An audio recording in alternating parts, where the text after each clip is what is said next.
In front of me is the Moog Spectravox, and not the 2019 Moogfest version, the new 2024 officially being produced version of the Spectravox. As a fan of vocoders, this device makes me very happy. You probably want to hear it in action real quick, so let's do that right now.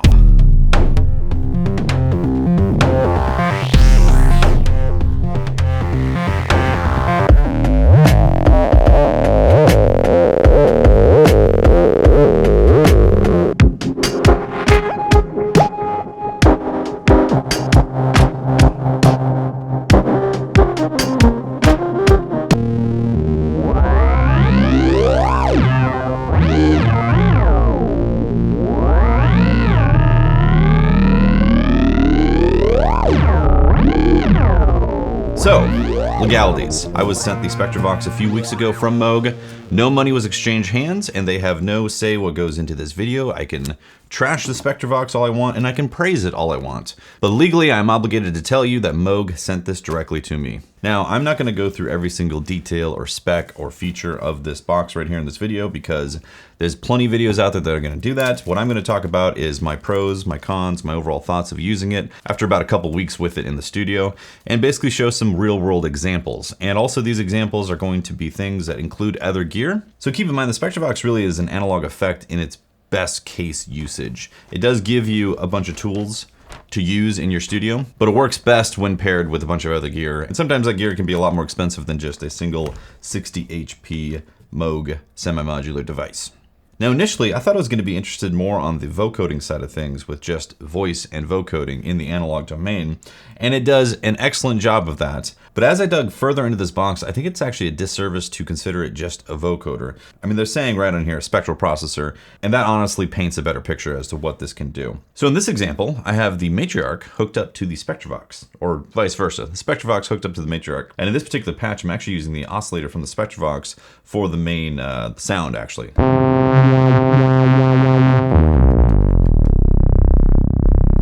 So what's actually happening is I have the oscillators from the Matriarch coming out of the mixer, going into the program input for the Spectravox. And then I have the pitch tracking of the keyboard going into the oscillator tracking, so the Spectravox can track properly. And then I have the output of the Spectravox going into a utility that's then splitting it into two signals to go into the filter. So essentially the oscillators and mixer of the Matriarch are being sent to the program information for the Spectravox, and then everything after the Spectravox is going into the filters and operating as usual for the Matriarch. So I still have access to the stereo delay and the envelopes and all that.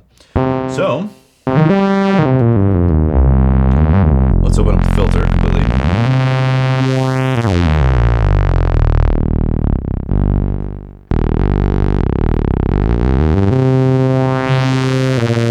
Increase resonance.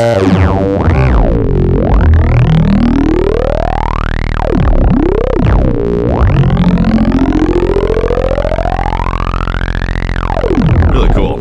So you might be wondering why patch it this way, because it's like I've got four fantastic oscillators right here. Why not hear them specifically? And the reason is you get some interesting harmonic beating that happens when you do intervals. So if you just do one note without resonance, you hear some phasing right there. But if you add another note, now you hear the beating. So the harmonic beating that happens when you have a minor third essentially is being transferred to a single note via the Spectravox filtering. So I'll do it again here. We'll do it down here. We'll do E flat, B, and then C.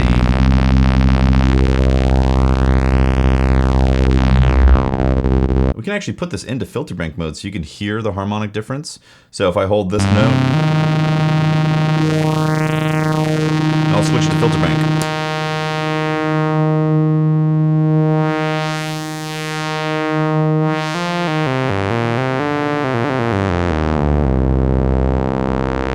Just a standard oscillator coming through. I mean, it sounds great. Nice sounding oscillator with some filtering in the banks here. But if I switch it to vocoder, suddenly it's interesting.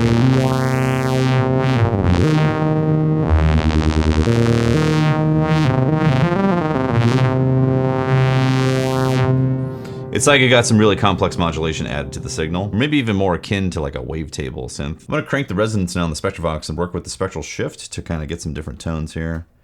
Bring up the stereo delay.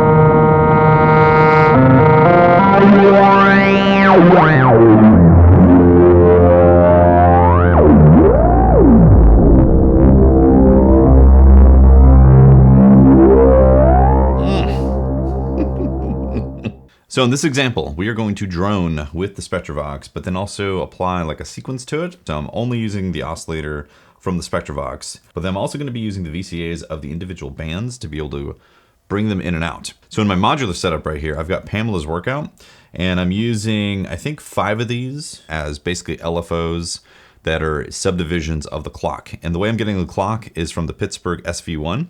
I'm sending an actual MIDI connection from Ableton, and then the clock out is going directly into Pamela's workout. But then from the Spectravox, I'm actually bringing this into the Mimeophone. Right now I have the Mimeophone off, and then from the Mimeophone, it's going into a little mixer to then send basically into the computer. It is actually hitting the analog heat FX, but I'm just using that for a little gain staging into the audio interface. So on the Spectravox, I have all the bands that don't have an actual VCA CV input into them down. So if I turn this up, you shouldn't hear anything. If I were to turn up, say, band 8, you start to hear stuff coming through, obviously. Band 10. Now if I hit play and start the clock of the Pamela, you can start to hear stuff come through. And then I can spectral shift that.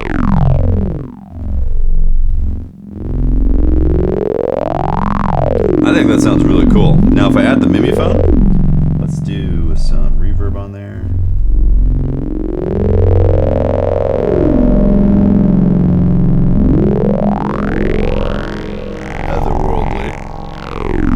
Obviously this could be anything, could be like a microcosm or effects in the computer.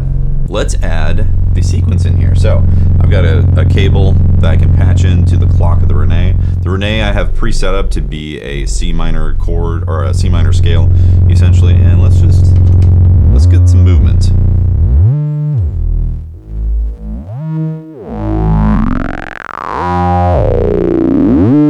Add the Mimeophone back in.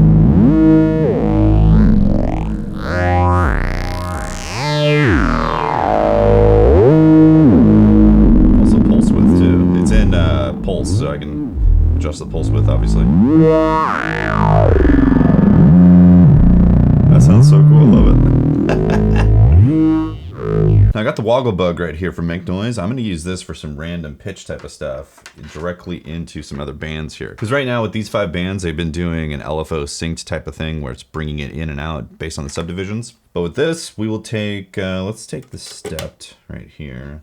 Maybe do, oh, I need a long cable. There we go. Let's do 8 on this and bring this up. Adjust this.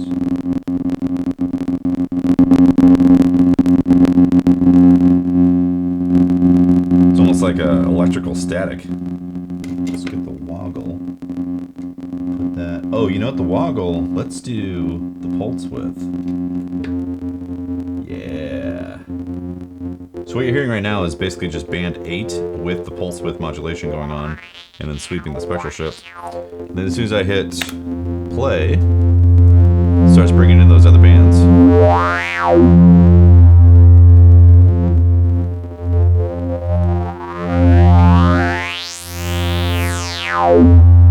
Let's crank the resonance. Let's add some Mimeophone.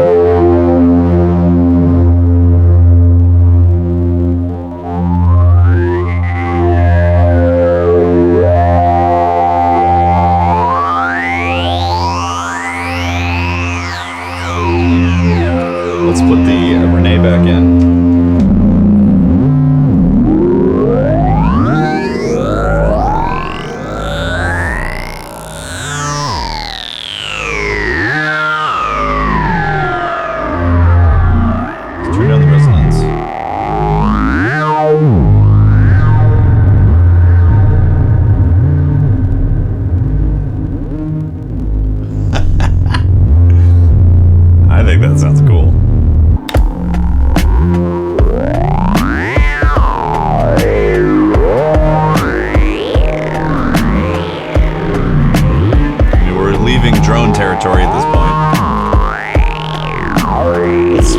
the Renee.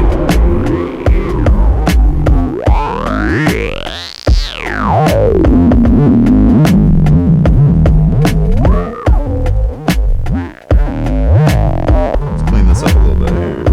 Take out the reverb.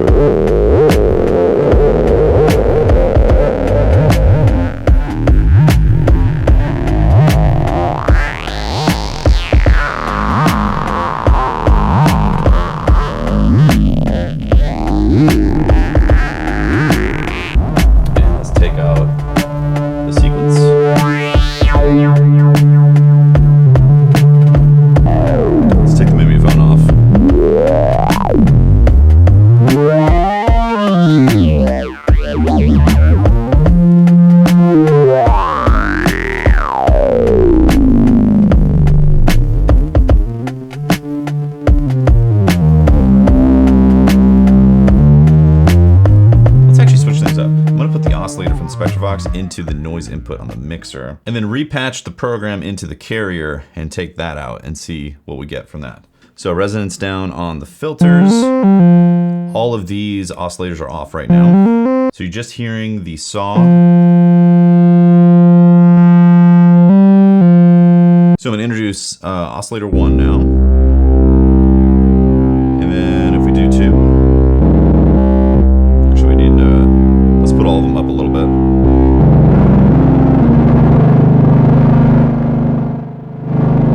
Let's put them all to triangle. Oh, also let's get these filters up. So I seem to be saturating this pretty fast. Maybe like turn all these down.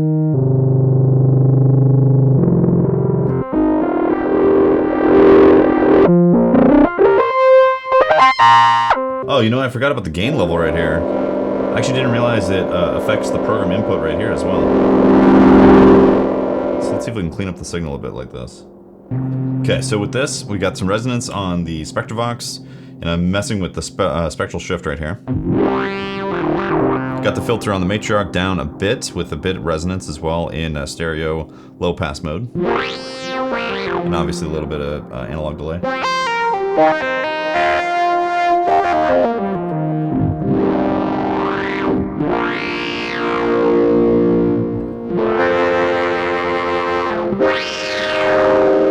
It's definitely on the distorted side. It's kind of the thing about the Matriarch. Everything just has a lot of juice to it. It's kind of harder to get cleaner sounds out of it, and I think the Spectravox is maybe on the same spectrum. I think it lends itself to like nice dirt and grit. Oh, I haven't been adding the noise either.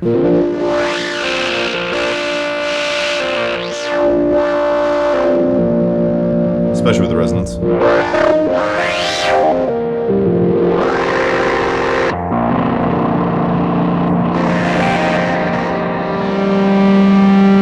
So I'm gonna crank this VCO.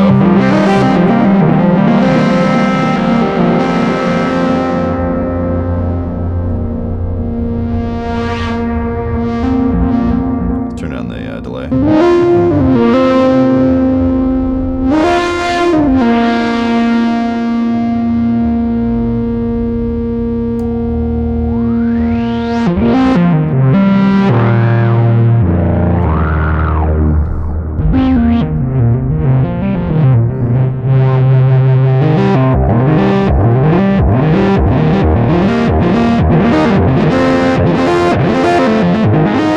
So obviously, that's a lot of fun.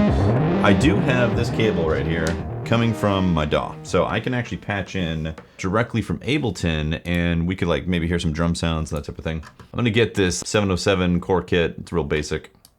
Here's what it sounds like. So now, if I don't change anything, what's actually gonna happen is it's gonna take the program input and then use that both as the program and the carrier, the way this is patched, and then it's gonna go back into the filter. So none of the oscillators are currently working right now with this, as you can hear, but I can use the spectral shift to give it some different character. And obviously the stereo filter was on.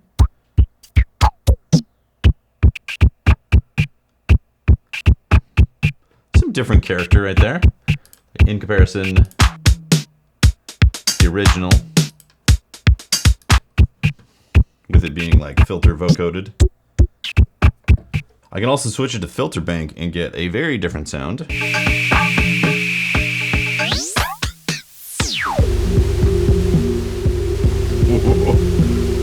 It's actually pretty cool. Switching hiss back to buzz, so it's just the signal from the drums. Get back to resonance here. Put this on hold.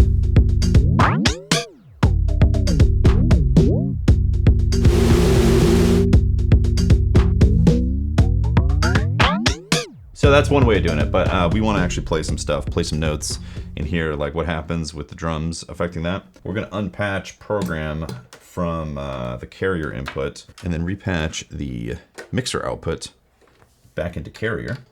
And now effectively what we have is 5 voices because I have the VCO of the Spectravox patched into the noise of the mixer here. And we're in single voice mode, so all of them are going to play at the same time. So let's just hear this voice first. Let's turn this up.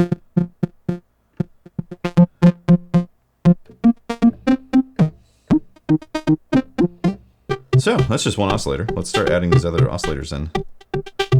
Turn them into saw waves.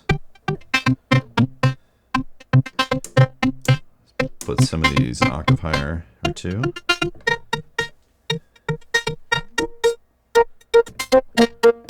Yeah, I mean, it gets the job done, right? Let's go into 4-voice mode.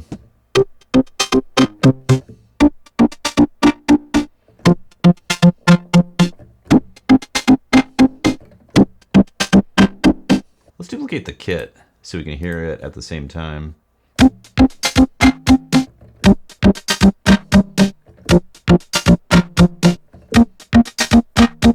So in my opinion, after messing with this for a while, for like the past week or so, I actually don't think the drum activations is as interesting, personally.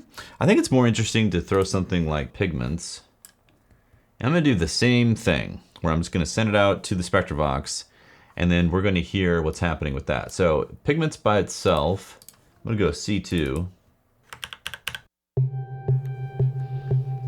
So that's Pigments right there, all right? So I'm sending that to the Spectravox now. I'm gonna get rid of the kit. So it's just Pigments that's coming through.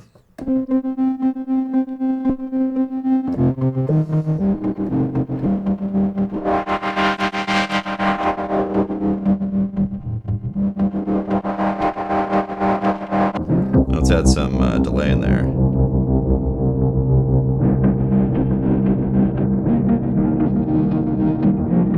Might be too much delay.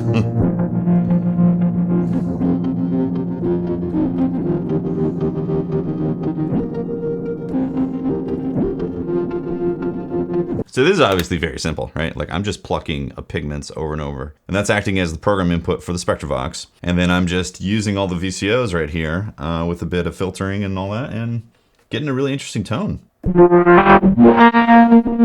So you might be wondering what's different from the Moogfest 2019 version. Basically, they got rid of the faders and replaced those with VCA attenuation knobs, and then added patch points for the VCA CV right here, and also the envelope follower for each band. This makes it a lot more useful in my opinion. So the way you can think of this is the program inputs get sent to a filter bank that then splits it into envelope followers. And then the followers control the VCAs here for the 10 different bands with varying frequencies in the spectrum. And that's what creates the vocoding. So when this switches in vocoder mode, these are basically normal to each other. So the envelope directly to the VCA.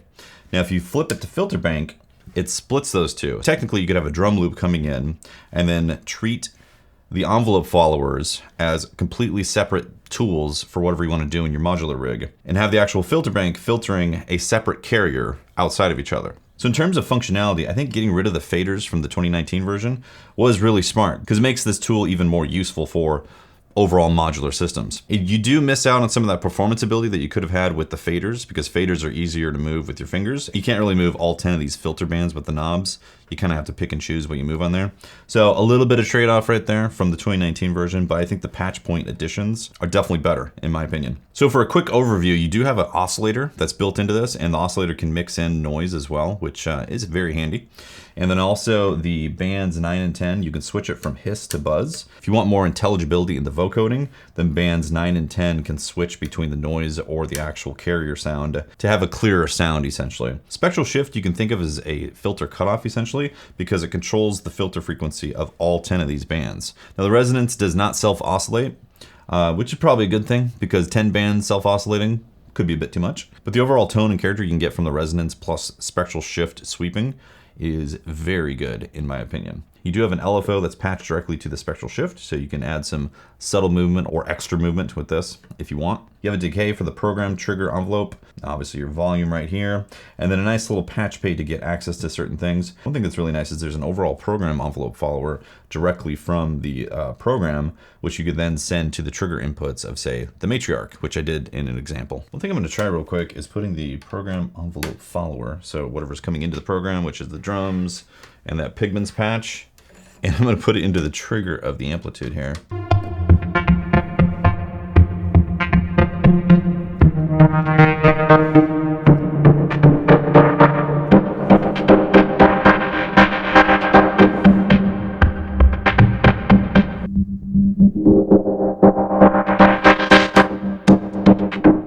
I will say the Matriarch pairs fantastically with the Spectravox. So if you already own a Matriarch, and you like the idea of the whole spectral shifting type of stuff, really great tone possibility just with those two paired right there. So let's talk about some cons.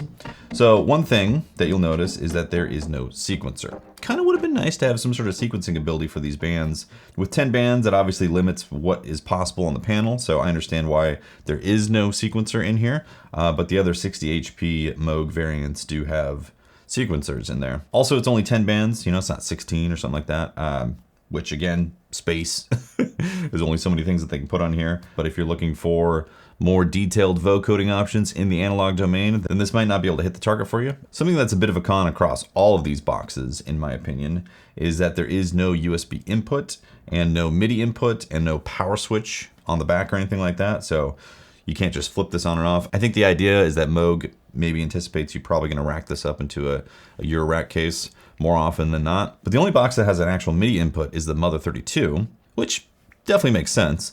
But not having a MIDI input on the Spectravox means that you're always gonna be patching CV voltage for the actual pitch of this VCO. You know, again, it would have cluttered it a bit if they did put a MIDI patch in here, but it would have been nice because then you could directly control the VCO and then maybe have like a clock output. That would have been nice. Also, Moog has been purchased by InMusic. So you're probably wondering, how are these things produced? So I asked this question directly to Moog because I knew that some people would be interested. And the official answer is this is assembled and produced in Taiwan. But Moog also said that their PCBs were already populated in Asia before InMusic had purchased them. So the main difference is mechanical assembly is happening in the same place where the PCBs are made and populated now. It still goes through quality control standards that have been established in Asheville though, from Moog. Note though, this is not for all Moog products. The higher end products like the Matriarch or the Model D are all assembled in Asheville. But products like the Spectravox or other 60 HP things from Moog are assembled now in Taiwan. So my overall thoughts on the Spectravox is this is a very useful tool for spectral shaping, for getting interesting